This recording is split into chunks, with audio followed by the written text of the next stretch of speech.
Hi there, I go by the name The Celtic Storyteller, and welcome to this mini-series where I draw a couple of tarot cards daily for inspiration to help you with NaNoWriMo. I'm a writer and a tarot card reader, and I wanted to share the inspirational power of tarot cards with those of you looking for a little creative boost during this month to help you with the NaNoWriMo challenge. This is for Thursday the 26th of November and day 26 of NaNoWriMo. Dun, dun, dun. It'll be grand. Weekend's coming up, it'll be great.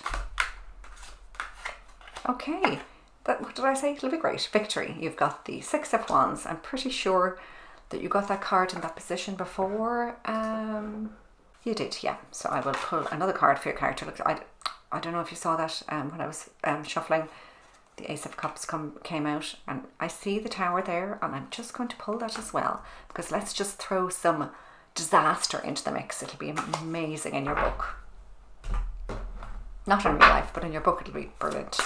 And this is for you. Oh, I'm quite excited about this now, actually. Now, oh, the Lovers. Do I need to censor that? I'm very aware that if you're not used to tarot, that, you know, it can be quite shocking to see naked pictures on cards. So I do apologise if you're have delicate sensibilities like myself. Okay, let's get into this here. I've probably explained these two cards to you already, so I'll just go through them briefly. So the Six of Wands is somebody who's victorious, you know. See, they're charging in here and they've got all this adulation from the people around them. You know, it's a victory, it's a well-earned victory, and it can sometimes be seen as being a little bit conceited. So those are all like juicy bits for, you know, storylines, aren't they? And then this Ace of Cups can be an offer of love, a cup of love. It can be overflowing with creative ideas.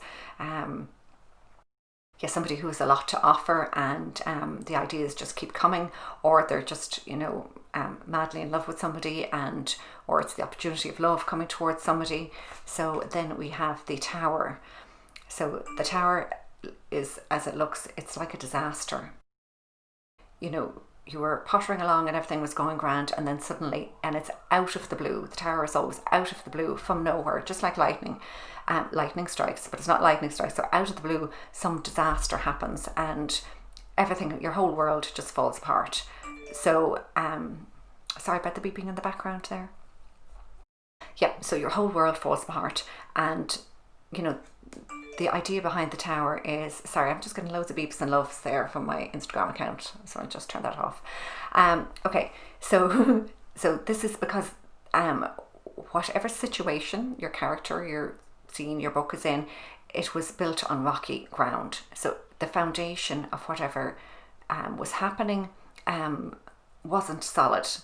So your characters, or whatever situation they were in, it might have looked like it was all going along fine, and then when it falls apart, they realise that underneath, you know, what was going on underneath, you know, maybe there was lies and deceit, and that's why what their situation fell apart. So that's why I'm saying, oh, like a pretty juicy story. So because maybe they were all, it's like pride comes before fall. There's your pride, there's your fall, and maybe it was in love. So it could be lots of different things. Maybe they were thinking, oh, this person like really fancies me, and I'm just going to offer them, you know, I'm going to ask them out, and then, you know, they just get not slapped in the face, but, you know, they just get refused, shall we say. And they think it's disaster, you know. Or maybe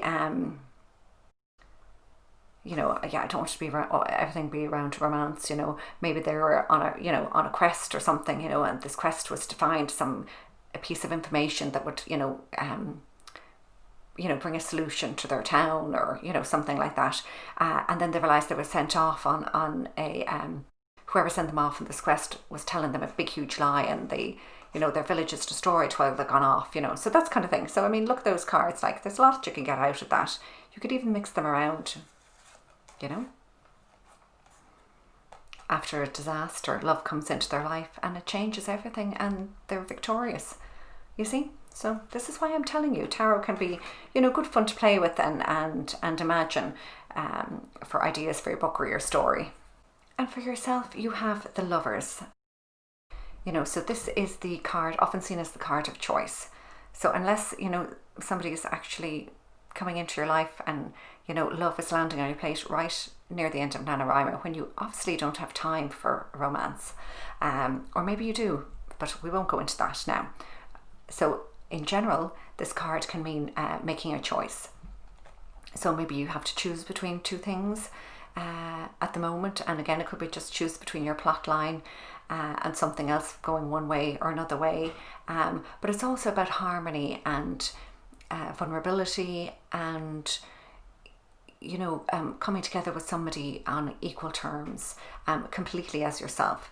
So this could be a hint to be open and vulnerable and honest in your storytelling and in your writing, and bring a bit of yourself to the story. And then when other people are reading your story, they will not bring a bit of themselves to you, but you know what I mean? You will get fans and people who love your story because you've been vulnerable and shared with them. So that would be what I see this as being for you, for NaNoWriMo. Okay? So I hope that helps. Let's do Bob Ross card. I'm sticking with Bob Ross, as you know, because it's so cheering me up. Now, here we go. And we have the 3 of Diamonds. Isn't that fantastic? I knew you could do it. You see? All positive now. I knew you could do it. You're getting there. Well done.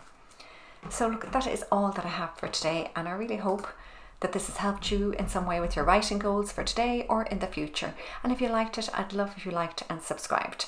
So until tomorrow, Slán Amórach, and I'm wishing you all the best.